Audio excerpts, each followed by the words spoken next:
All right. So part 2 of chakras. So we just left off at our power center, our solar plexus, and we're moving up to the 4th, our heart chakra. Our heart, anahata, also known as unstruck in yoga. The element connected to the heart is going to be the air element. So think, even though it's all about the heart, the lungs are right by the heart. So air, circulation, heart. You can also think of it that way. The heart pumps to bring circulation throughout the body of our blood. The color is going to be green. And the purpose of this area is love, finding balance in love, not over-loving, not under-loving, right in between. So this is like our social ID. The orientation here is self-acceptance.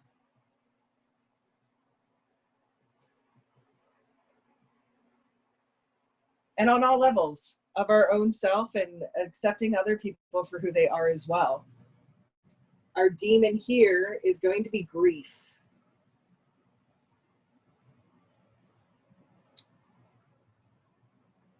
We usually develop from the ages of 4 to 7 years.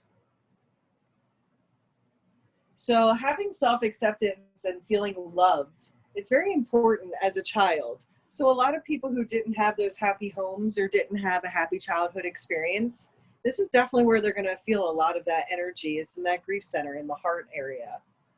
So the things that we are looking here to develop is going to be peer and family relationships. So relationships of the heart. So anybody you want to connect with. So, and developing your own persona. So how you love and how you accept love as well. The location is in the chest, just where the heart center is. So think everywhere in that cardiac center. The basic right to the heart chakra is to love and to be loved. So this is going to be a huge one. All of them are going to have to be an even energy exchange. The heart center is the most important. We tend to give out more love than we get back when we feel like we want something that maybe we're not deserving of, or we're trying to hold on to something that we shouldn't anymore. So making sure that that love line is frequency is even throughout our relationships. Things that can happen to cause any congestion, so the traumas and abuses in this area, is going to be the feeling of rejection, of abandonment. So think loss. So anything you're going to grieve someone leaving your life, whether it's physically or just emotionally. Constant criticism of yourself and others. So not loving yourself, think of it that way, and not loving others as to who they are as well. And then this heart area can also get out of balance if you really are out of balance in any other chakra. And the reason being is because this is connected to balance. We need balance in the heart and the mind. So keep in mind that if this is off balance, if any chakra's off balance, there's going to be a little part of the heart that's going to need some work as well. So, and then to think of like any matters of the heart. So divorce, breakups, whether they're romantic or platonic in your life. And the biggest one here is feeling betrayal in your life. So feeling betrayed by somebody. So the way we feel betrayed is thinking that we love somebody or we had some type of relationship that maybe really wasn't there. And then they ended up being someone we thought they weren't. So having that feel of betrayal is also going to come back into our grief spot as well. When you are deficient in the heart chakra, you're going to feel withdrawn and even antisocial. And this is a big indicator for a lot of people who really haven't been antisocial most of their life. Just the older they got in life, they got a lot more quieter, or not reserved or just chill out, but just like someone who used to be very outspoken that's now not speaking at all, or someone who used to go to all the parties and wants to be seen every once in a while and all of a sudden doesn't. That could have a lot to do with their grief center, not the particular group of people they're hanging out with, just what they have going on emotionally inside. So these guys, they become withdrawn and antisocial, and then they're going to sit around, they're going to become very judgmental of themselves and of others as well. So you're not really going to want to be around people, but you're going to feel you're not around people, but you're also going to feel lonely. So you're not going to want to socialize, but you're not going to invite anybody in either. So loneliness is a big one.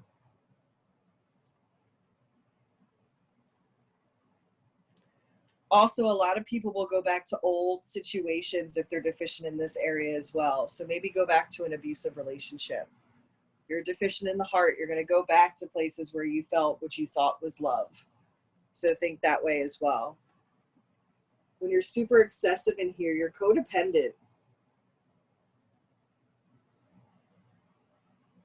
So whether it's going to be you're codependent on your lover or someone in your family or a friend, you're just always having to feel like you need to be around someone. Once again, you're going to have poor boundaries around the heart. So you're going to do anything to find that love for yourself through somebody else. Think codependent, so you're going to be clingy. And you're going to bring out that green-eyed monster, jealousy.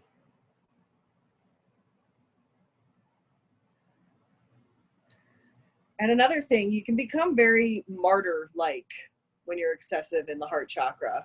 Like, I'll sacrifice myself for the good of humanity, even when no one wants you to do that or that's not the right thing to do. We'll still feel like we need to step up our game if we're excessive in the heart chakra area, have too much energy, and they'll just be overly sacrificing. I got it. I'll do it. I got it under control. Things like that. So think just in that center, if you're going to have physical conditions going wrong, so just think you're going to have physical disorders of the heart, the lungs. What else? What's that gland there? The thymus gland, which is right above the heart. So think the breast area. And your arms are part of the heart chakra as well. So any parts that go wrong with the arms can correlate back to the heart chakra.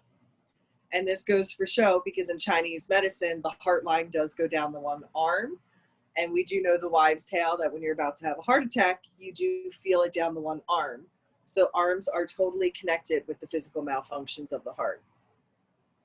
Think that also people, when they either have a sunken chest or they stand back really tall and then they have a real closed off back, they can have asthma problems, so issues of the lungs, so emphysema, asthma, anything to help, that does not help the breathing. So even just shortness of breath.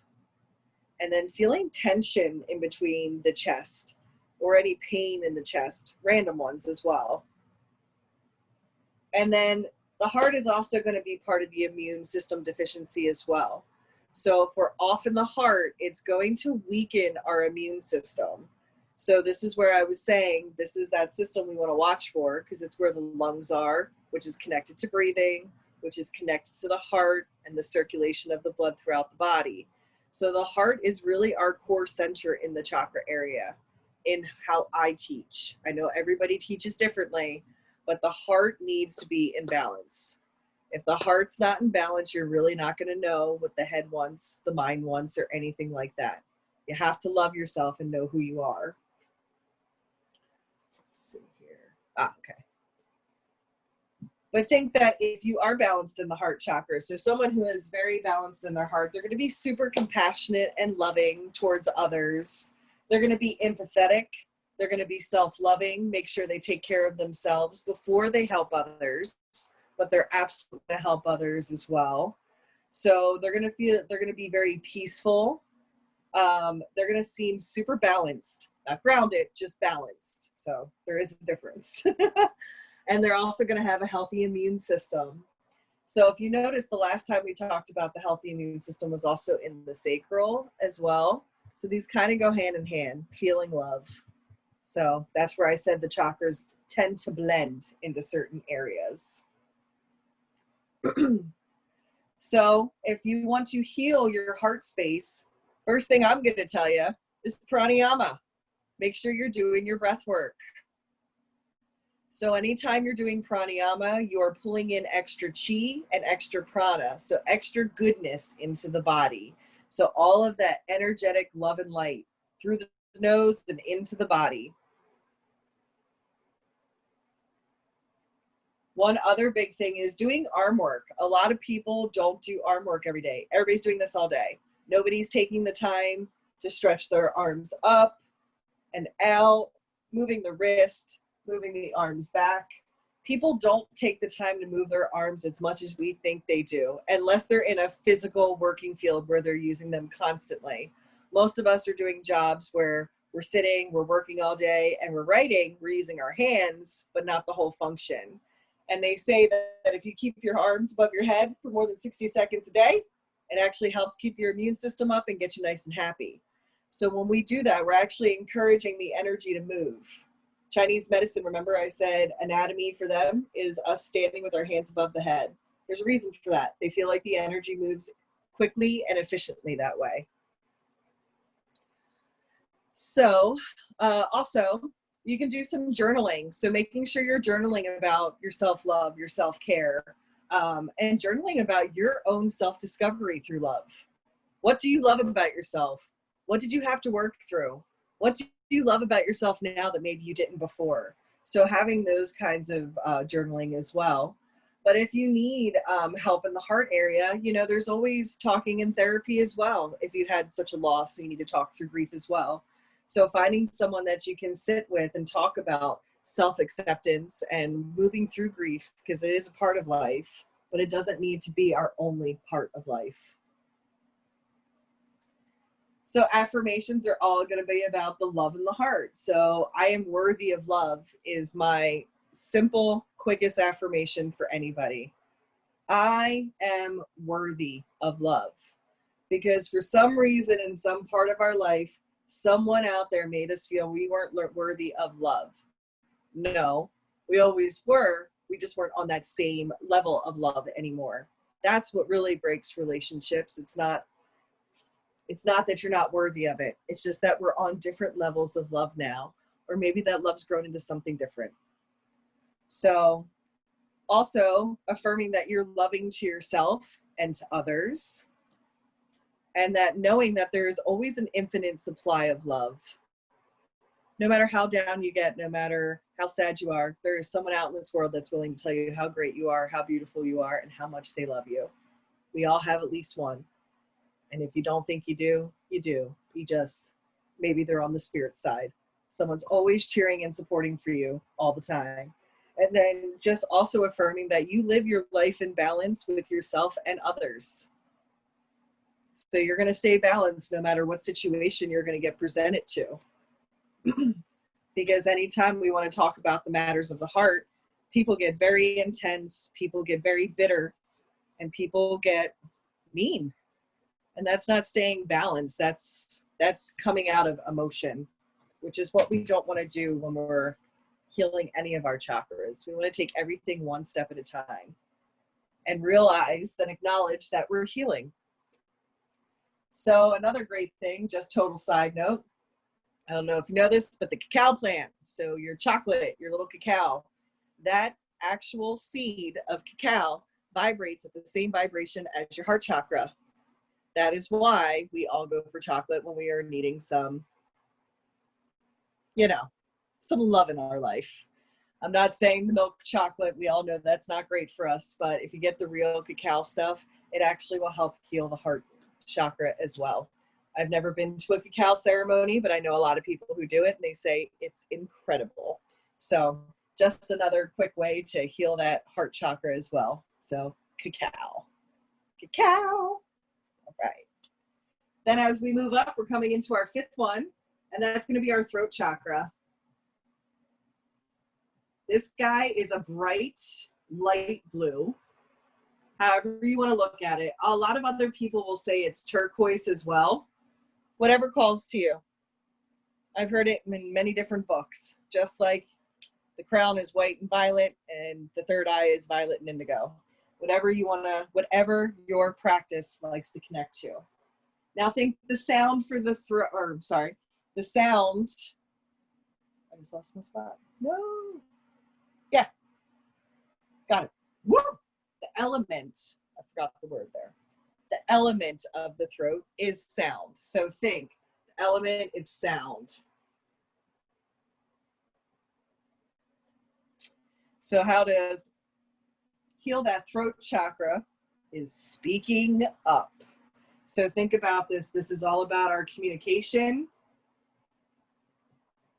And this heavily is connected to our creativity as well.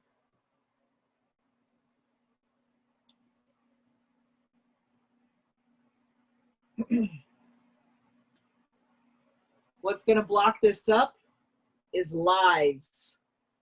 Lies others have told us, lies we've told ourselves. So anything misleading that we believe. We develop any in this area from 7 to 12 years old. So it's really good to explain to children why it's so strong to tell the truth when they're younger. You know, they want to lie to get their way because they don't understand the power of a lie. I get that. But once they get into that 7-year-old category, they're starting to push those boundaries to learn how to use that throat chakra. So we need to be knowledgeable of how to speak back to them because they don't understand any of this until about 7 to 12 years old. It doesn't develop till then. The basic right that we want to call in is to speak and be heard.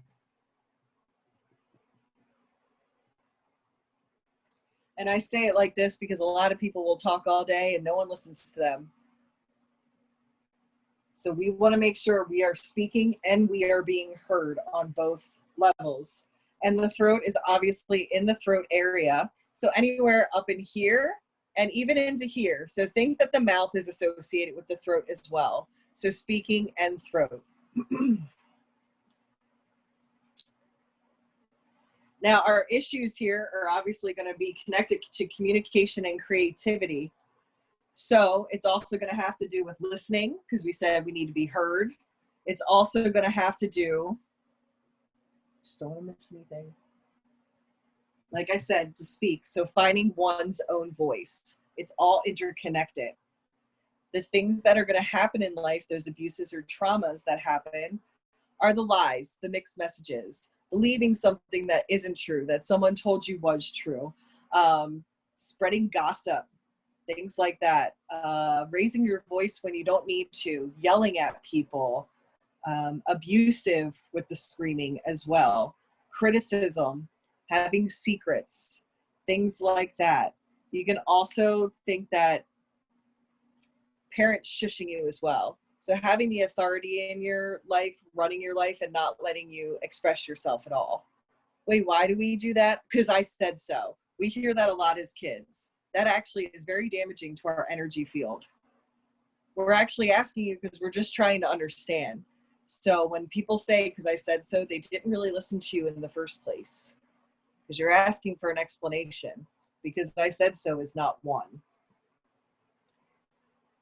The big connector with the ancestry in this area is having to do with those addictions as well. So I'm not going to say addiction, dependency. So addiction and dependency is a little different. So when you're having a bad day, we go to drink or we go to smoke a joint or something like that because we just want to forget about it.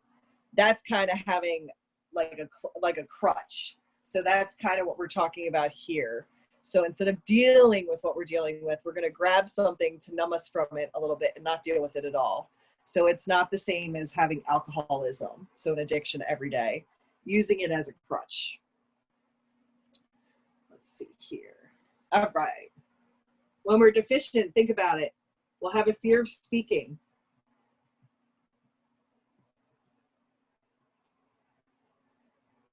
We're going to have a weak voice. So we're going to be very meek or mild-mannered when we speak.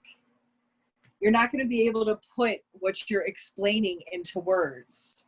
So no explanation without jumbling, I'll say. So you try to, so it sounds like you're just reaching for things, even though you have the knowledge, but you're not able to speak how you usually would. So you can't put your feelings into words. So also thinking, let's see here. Not poor, no. So when you can't be heard, so somebody who's tone deaf, I hear people say this all the time. I'm just tone deaf. I don't understand. Like, I'm not into music, or music doesn't do anything for me. They don't feel the music. That's being tone deaf. Everybody can feel a tone and feel music, but some people aren't going to be there. Let's see. And the last one, so weak voice, think also they're going to be nice and shy. So they're not going to want to speak up. When they have too much energy in their throat chakra, they're going to talk too much, too quick, and they're going to be defensive.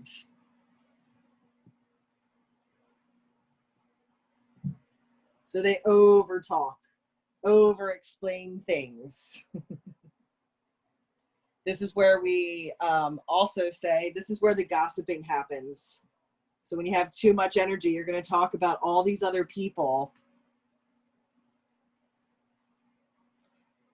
You're going to interrupt people while they're speaking. And you're going to have a dominating voice. Like, everybody listen to me. So too much energy in that throat chakra area. And think, if you're talking too much, you can't listen. So also, if there's too much energy in there, they're not going to be able to listen to you either, because all they want to hear is them. That's all they want to hear. So physically, we just think in this area, what could disorders be? So it's going to be anywhere that you go to the ENT doctor for, which means ear, nose, and throat. So anything that gentleman takes care of, that's the whole system we work with. Also think it's going to be, I'm not going to say dental work 100%, but a little bit of the mouth as well. So you'll notice like mouth tightness, things like that, because teeth are actually bones. So that has to do with the root chakra.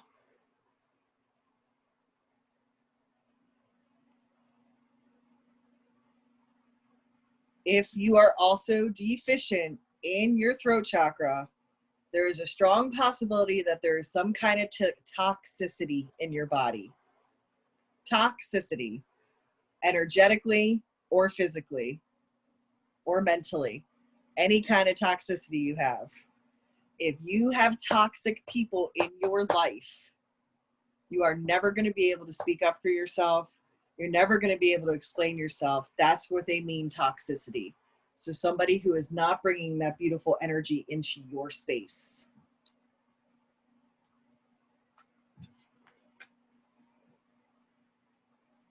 When someone's in balance in their throat chakra, they'll be able to, you know, carry rhythm with their voice a little bit. Like, I'm not saying they're singers, but they can carry a little bit of rhythm in their voice.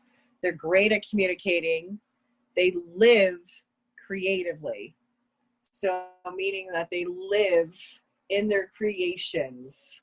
So whatever their creations are is probably how they live in life. And creations means if you like a lot of color in your life is probably going to be pretty colorful. If you only do black and white, life might just be black and white for you. So think about those types of analogies.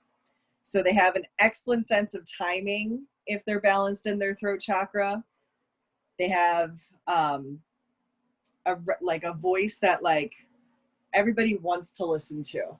They're not too loud, they're not too quiet, and they just have like this drawl towards them, that they're excellent speakers. And remember that they also are going to be excellent listeners. You can speak and listen, you got it going on. So if you want to heal this area, just think physically. In order to heal the throat chakra, we're going to want to move the neck. So work with the neck area, nice and gentle. So think about using that or anything related to the throat. So the voice, chanting, singing, mantras, things like that. That is all going to help in there as well. Also, writing how you feel down. So journaling time to take some energy to write your emotions down maybe, and how you communicate with yourself. Journal your affirmations. Talk to yourself nicely.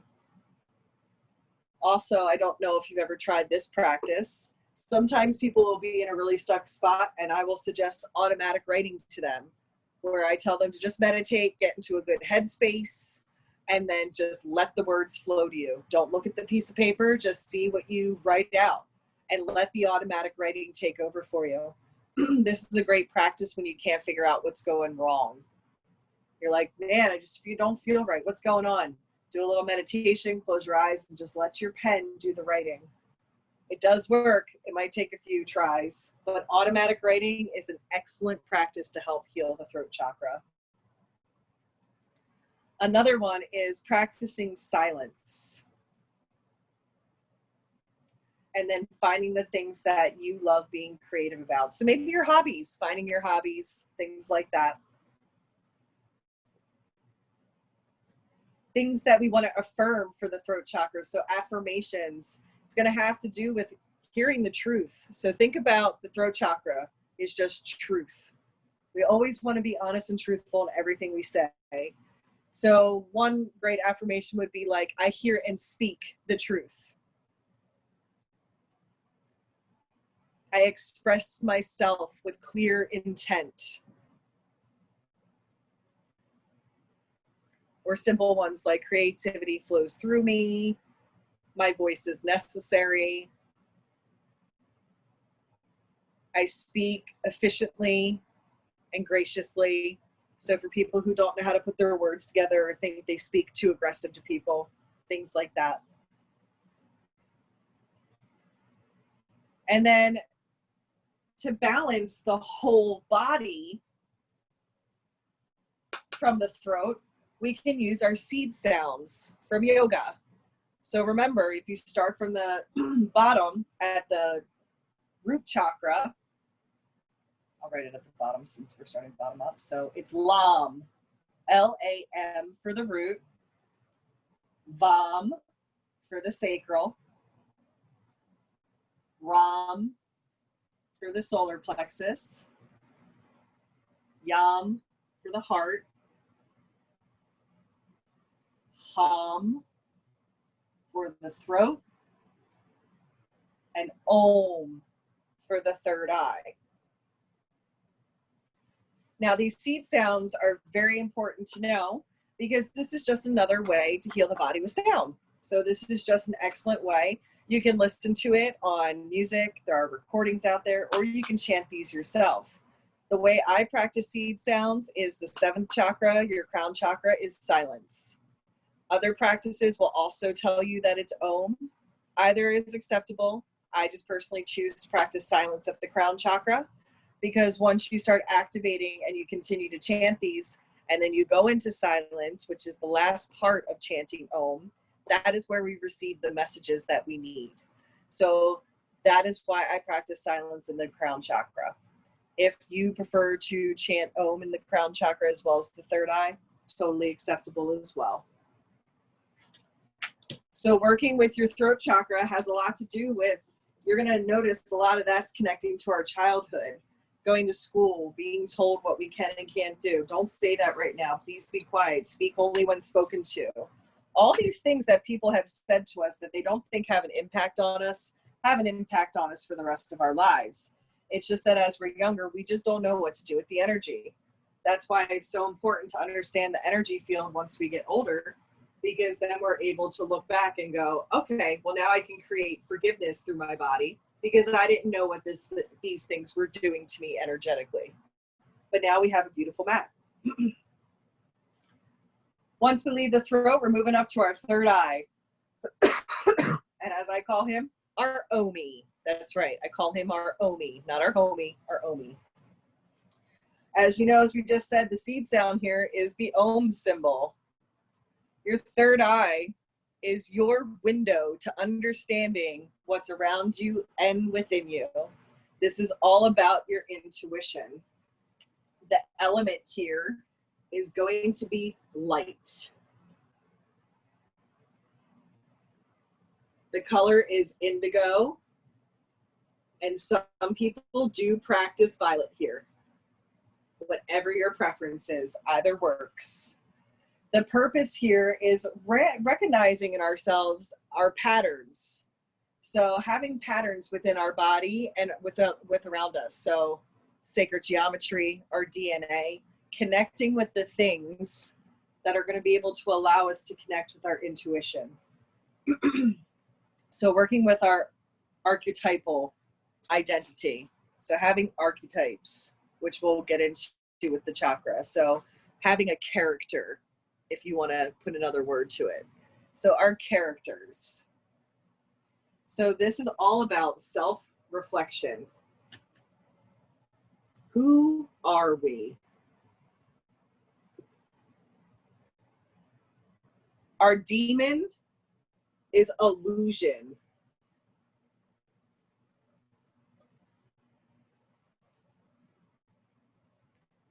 The developmental stages for our third eye is all during adolescence.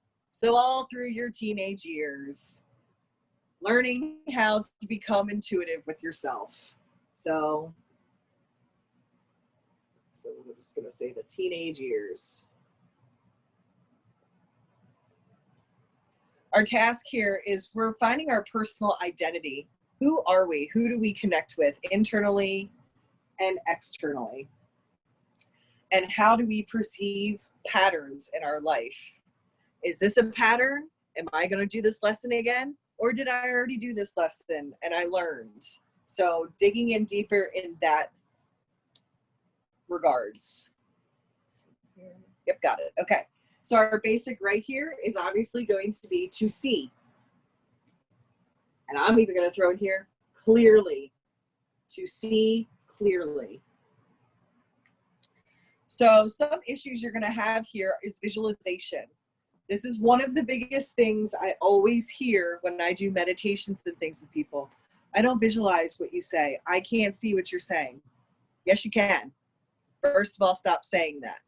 It's just that we're having some congestion in the third eye. So maybe you're not physically seeing it, but your soul is recognizing it. This is a big one for me because it does take practice to visualize and connect and see things that we want to see. It just doesn't happen overnight. And people get very frustrated with this.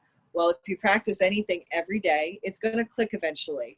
So, and the reason why we want the third eye so open and connected, we want to be able to visualize what we're calling in. So working with our manifestation skills here and intuitively knowing what we want and don't want, not what we think people need. So, like I said, all the issues in this area is going to be insight within ourselves and around us as well. So ability to perceive. Traumas here. So things that are going to cause congestion. So, let's see here. Aha. The biggest one. What you see is not what you're being told. This is one of the biggest things. It's not a lie. It's two different people having two different perceptions, but someone trying to put their perception on you. So this is a big one. So even though you're seeing that that ball is clearly red in front of me, someone's going to come up and go, okay, but it's a ball. Why does the color matter? So it's like working with people like that, like not them invalidating what you're seeing, basically. They're not invalidating it, but they're making it seem like they are. So this can also clog up. Oh, is that really what I'm seeing? Am I crazy? That starts causing fog in the third eye. And one big thing that can also cloud up, let's see. Aha! When you're younger or older, anybody invalidating your intuition or you thinking or knowing you have psychic abilities. So sharing a visualization, a dream with people on them going, you're crazy. That never happened. That's not true. That is the biggest thing with the third eye, especially when kids are younger and they're like, oh my God, I saw grandpop in a dream last night. That's weird. He's dead. You didn't see him. He's dead. The kid did see them, and now you're like making them cloud up the image that they had in their head. So that is the biggest thing with the third eye. When you're deficient here, you're going to be insensitive to the energy around you and your intuition. You're not going to feel it. You're going to have poor vision and memory.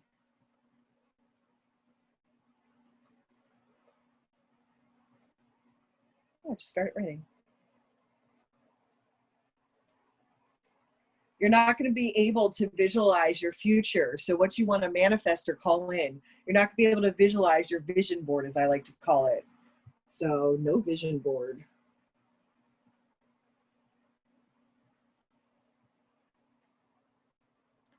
You're not going to be able to recall your dreams. This is a big one because I have people say this to me all the time. I never remember my dreams. Well, at some point you did. And some people remember their dreams intermittently throughout the day. Something will pop up throughout the day. That's totally fine.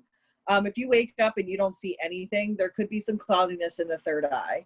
As long as you can feel you dreamt or something like that, that's fine. It just might not have been your night to visualize because you want to sleep fully. No big deal. So, okay. Yep. So, and poor dream recall, I suggest this to everybody. If you want to remember your dreams and you want to be protected during your dreams, my biggest thing is putting an amethyst near your bed. So having some kind of amethyst crystal will definitely help you have that dream recall come back in.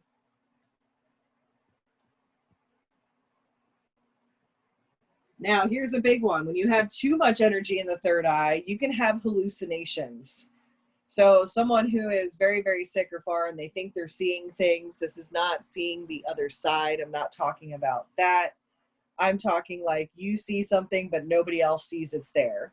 So things like, I guess, schizophrenia. So something like having a different personality or seeing something that other people aren't seeing, those are going to be your excessive energy here. They're also going to have nightmares if they have too much, and they will remember nightmares. You might not remember dreams, but you always remember nightmares, unfortunately. And if you have too much energy in your third eye, you can become very obsessive, overthinking, not letting old patterns go. That is also a part of the excessiveness here. So if we're thinking about the area of the third eye, which is here, but also a lot of people don't know, the back of the third eye is in that occipital ridge on the bottom of your skull. So that's the back of the third eye. So feeling anything in the top of the head physically is going to be the third eye. The crown chakra can be in the head as well, but it's more of like coming up here, which we'll get to. So think with the third eye, it's going to be headaches and vision problems. So just the eyes, and then those tightness in the forehead, migraines, things like that. Migraines can be caused by other things as well, just to put that in there. But when you're balanced in this area, your intuition's going to be on, your perception. You might even be able to see things out of the corner of your eye, energetically, as they would say, from the other worlds. So being able to see energy. You'll have excellent dream recall. You'll have a wonderful memory, and your ability to visualize is going to be on point. Because what ends up happening is if we convince ourselves we're not worthy of something, even though we want it, we have convinced ourselves so hard that we're not going to be able to visualize it. So then we have to visualize it so hard until it breaks, and finally we can visualize it clearly. So working in this space. In order to heal this space, obviously our first one here is going to be meditation. So meditation is going to be your first thing to clear out and connect with that third eye. So you can also create visual art. You can stare at mandalas. You can build mandalas. Having stimulation any way visually. So anything that's going to visually stimulate your eyes that brings energy to you, do it. So visual art as well. Now, if you went to go talk to somebody and you wanted to do therapy, they would do the same thing. They would tell you to do some art therapy, color and drawing.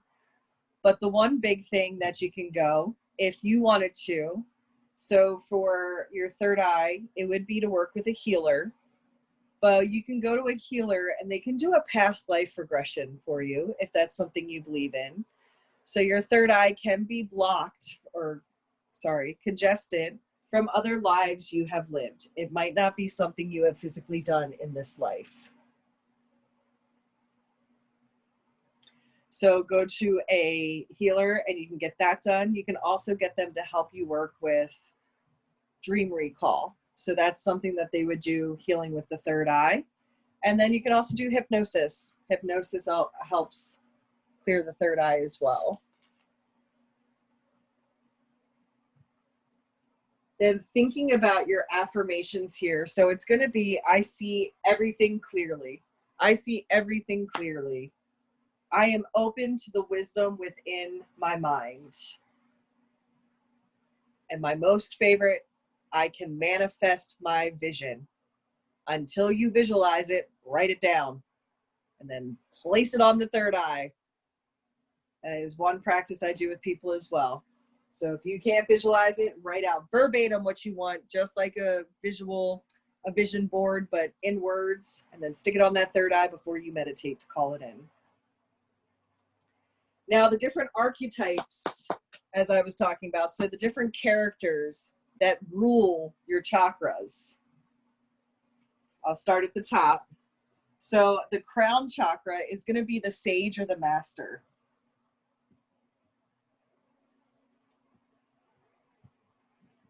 Your third eye is going to be the seer. So I'll do it this way, 6, 5. Your throat is going to be the artist. So think creativity. Your heart is going to be the healer. Solar plexus is the hero. Your sacral is the lover. And your root is the provider. So Mother Earth. So these are all the archetypes of the chakras. So once again, at the crown is the master. At the third eye is the seer. At the throat is the artist. The heart is the healer. The solar plexus is the hero. The sacral is the lover. And the root is the provider, also known as Mother Earth.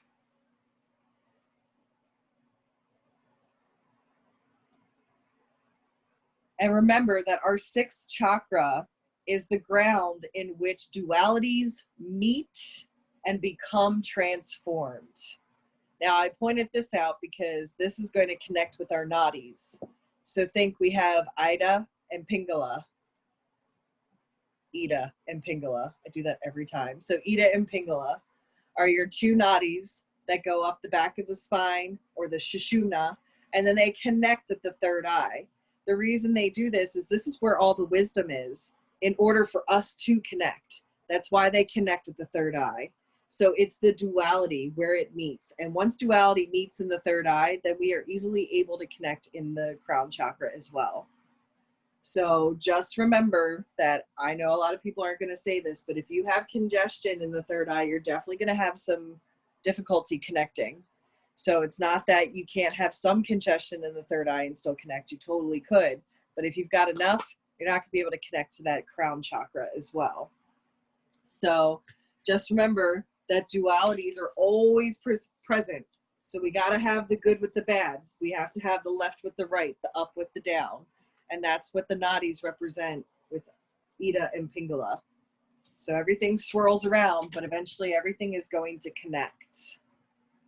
So, and that's why the crown chakra can be non-dualistic. So once you find the balance here, it should just be wide open here. You shouldn't have to find balance here to connect. It should just be connect from here to the other third eye that we're connecting with, whether it be universe or if you're working with a guide. And then our last chakra to work with today. Hello, buddy. Oh, sorry, my thing keeps going off. I apologize. Okay. One more, and then I will let you go. We'll set up extra time. So your seventh, your crown, Sarasraha, which means 1,000 petal or 1,000-fold. 1,000-fold. So think about this. The reason why they say that is because the 1,000-petal lotus is located at the crown chakra. So basically all the groundwork we lay all the way up, and then we connect here, we bloom that lotus. So think of it all as an interconnecting gambit from bottom to top. Once we're grounded, once we're feeling, once we have our power, we feel the love, we're speaking what we're working with, and we're intuitively guiding ourselves on what we need to connect.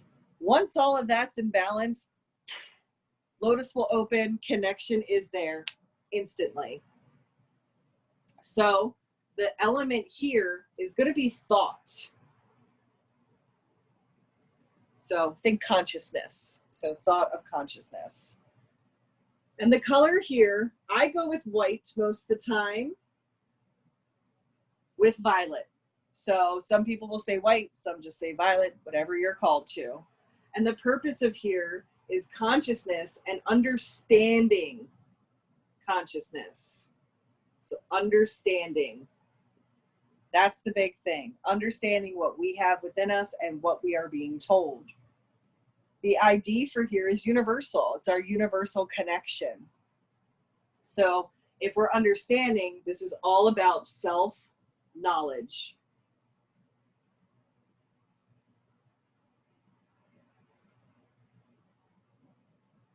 Our demon here is going to be attachment to anything materialistic or on any other level. So an attachment that's not letting us connect.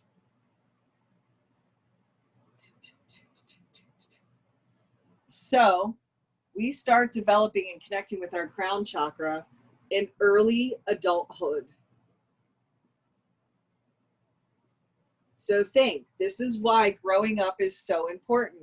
Into the ages of 18, we're still developing our energetic map of our own body. So a lot of our characteristics are going to leave and come back because some things we picked up from other people that weren't truly us. So letting go of all of those attachments. Now your issues here, so the location is going to be right on top here, but I think it's also going to be in the cerebral cortex, which is right back here. So basically it's the point, the uppermost point of the brain. So the most upper contact here. So just think the highest point on the body, on the head, that little bumpy bump. So your issues that, I apologize to get back to that. So your issues here are going to be anything that has to do with transcendence, impermanence. So thinking about things that change. Your belief systems are huge here. Like we said, your spiritual and religious practices are in the crown chakra. Having your higher power, feeling unity, all of that. Did I get all of them? Divinity. So basically divinity. Got them. So traumas that are related to this body and things that we do that are a little abusive to this area. So withholding information. So if you get a download or if you get something that is going to be useful to everybody else and you keep it to yourself, that's very damaging to the crown chakra. So sharing your information is something we want to do. But education that kills your curiosity is also going to be a huge trauma to the crown.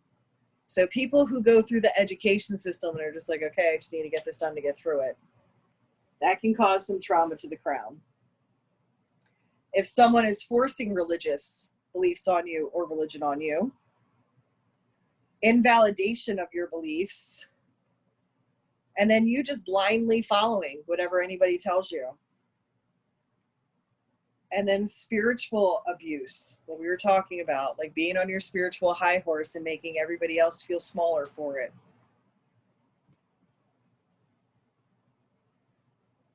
When you're deficient here, you're going to have learning difficulties.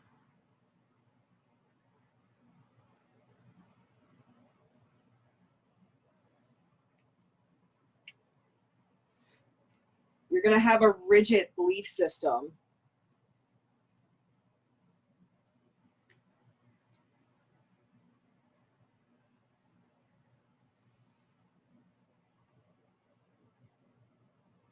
You're going to be dominating to other people, and you're going to have greed in a different way. It's like greed on the high horse, like I said, just being greedy and withholding information that could really help anybody rise above something. Also, you'll become very apathetic. Just like, whatever, I feel nothing type thing. But when you are out of balance here and deficient in your crown chakra, it is going to make excessive energy in your lower chakras. So if you're not connected here, you're going to be out of balance in that solar plexus, that sacral, and that root, because you're not going to be able to ground if you can't connect. You're not going to feel if you can't connect, and you're not going to find your power if you cannot connect. So when you're deficient in this area, that's where it'll trigger into the lower chakras. Now, if you're excessive in this area, it's going to be that spiritual addiction like I was talking about.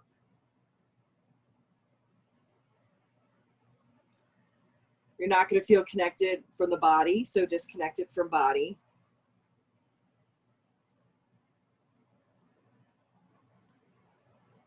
And you're just going to have confusion in the head. Just a ton of confusion, which right there is going to lead into our physical problems with the body. So confusion, so think Alzheimer's and anything of those cognitive type of cognitive problems once you get older. What is the other one? Alzheimer's and dementia. Thank you. Yes, dementia. But this is also going to connect to your comas. So someone who goes into a coma is not connected in the throat, the crown chakra. Anything that happens in the brain. So like if there was like a brain tumor, or if you need an operation on the brain, if you forget, so if you have amnesia, and then if you start seeing things that aren't really there, that is also something that goes into the crown and the third eye as well. But if we're balanced in the crown chakra, you're going to be able to perceive, you're going to be able to analyze, you're going to be able to assimilate situations and information. You'll be intelligent, thoughtful, you'll be aware and connected. You'll be open-minded. You'll be able to have conversations with people about anything, even if you don't have the same beliefs. Your wisdom of yourself is in the mastery status, meaning that you understand yourself 100%, and it's not about other people having to understand you just to accept you. And then just having understanding. So once you're balanced, your understanding of everything. It's kind of like I always say, I understand why everybody does everything, and I don't judge you. And that's because I've been here. I've been through experiences as well. We all have. We've all done things that weren't good or aren't the best. We've all done things that we're not proud of. But I understand that was part of who I am, but it's not who I am anymore. So having an understanding of who you are and why you've done what you've done to get where you are. So if you want to heal this area, you want to reestablish your physical and mental and emotional, all of it. So basically, a yoga practice will help you get back into the healing of your crown chakra. So it's finding that spiritual connection. So learning and studying those type of things. So whatever they're connected to, Buddhism, yoga, Tai Chi, whatever they want to do. So meditation is great as well. And then if they were to talk to somebody, they would want to talk about basically breaking down the idealisms that religion or spirituality have put on them that aren't so true anymore. So affirmations for your crown chakra would be like, divinity resides within me. I am who I am. I am open to new ideas. I am understanding and connected. So pulling things once again out from here. One of my biggest one is I am guided by my inner wisdom.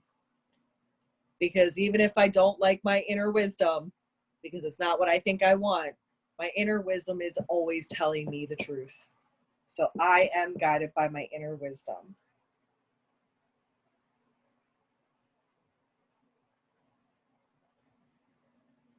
And then the complete journey of your chakras, once they are in balance. I'm actually even gonna, it's the last piece. And this is a great map to understand why it's so important to have your chakras in balance.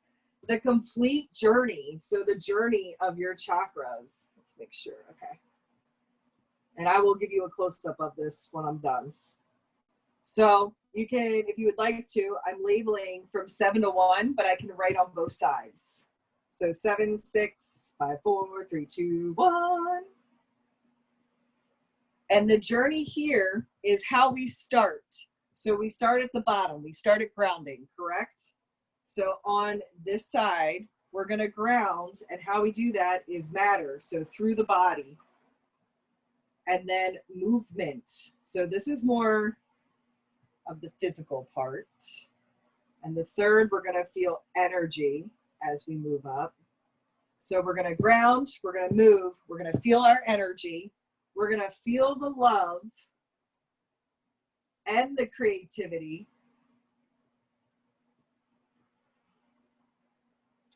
And have insight and understanding.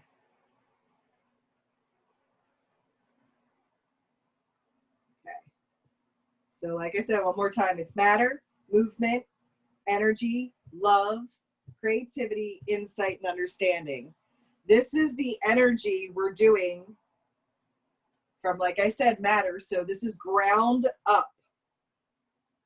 So this is how we connect up into the heavens or the highest power. So ground up. Then as it comes back down in at your crown chakra, you're going to feel your being. You're going to feel illuminated.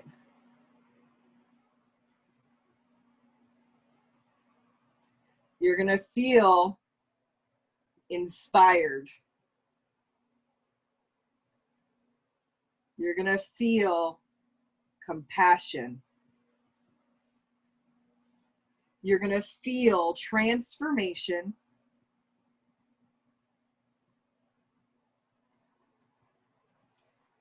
Then we're going to connect. So you're going to feel connected at that sacral.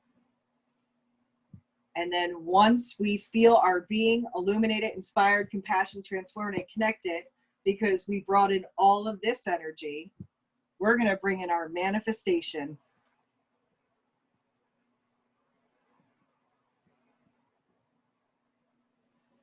So basically, this is what comes down. So all this is saying here is we have to start with the matter of the body, the moving of the body, the energy of the body, the love of the body, the creativity, the insight, and the understanding of your one self. Once you get that up and you light it all the way up, then divinity is going to come down. You are a being. You are illuminated. You are inspired, compassionate, transformed, and connected. Now you're able to call it in and manifest it. So what this is saying is if you work to bring this energy into your chakras and you find the balance within in your chakra system, if you do the groundwork up, then the groundwork down comes. And this is a trite and true system. We all give up because we all don't have patience for divine timing. That is the only thing that gets in the way of this journey, is divine timing. So you're not always going to know when it happens, but it comes when you are ready.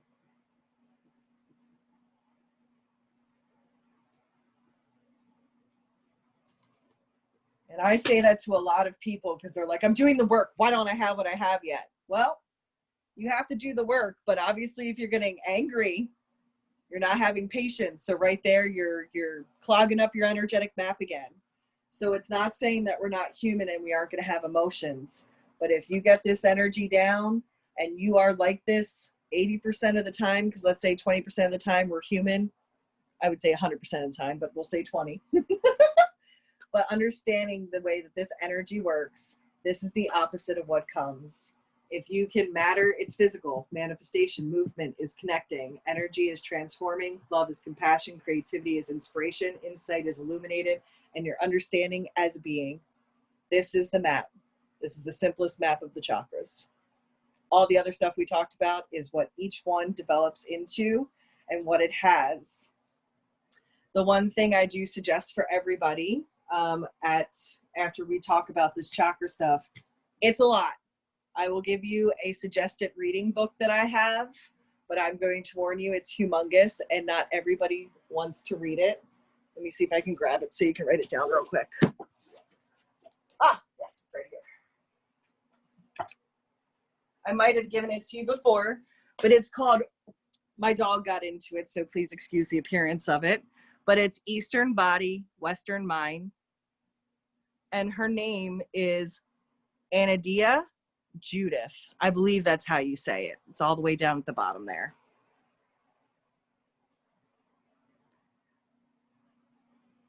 I have quite a few of her books. She is who I really like to work with my chakra work. She is who I've looked at everything about forever. All of my information that I taught you today this is definitely like my homie book, as you can see. My 2 books just get torn to crap because I use them so much.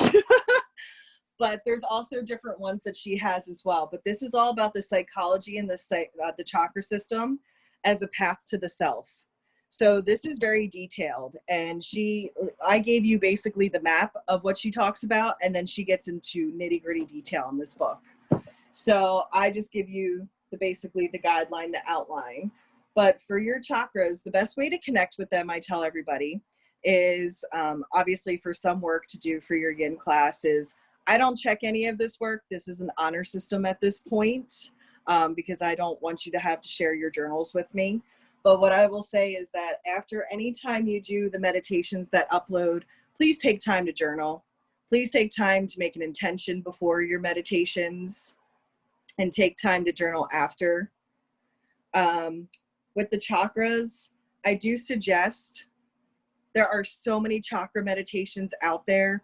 One of our meditations that you will get is a chakra one, but I encourage you to listen to multiple. There are different ways to do it. You can just do color, you can do the sounds, whatever you want to do, emotions, however you want to build it. Just do yourself a favor and try to write up, actually no trying, do or do not, there is no try. Make your own chakra meditation, however you want to do it, however you want to do it. Something just for you to write and for you to have, and then that way you can share it with your students one day if you'd like to. I also suggest to take the time to write a 5-element meditation as well. You can find those online as well, but take the time, take the element or just take the emotion and create a beautiful meditation out of both. This is going to take some time and some research that's counted as the hours towards this. So just make sure that you take the time to write both of those meditations. Beautiful. I'm going to stop recording. Hang on one second.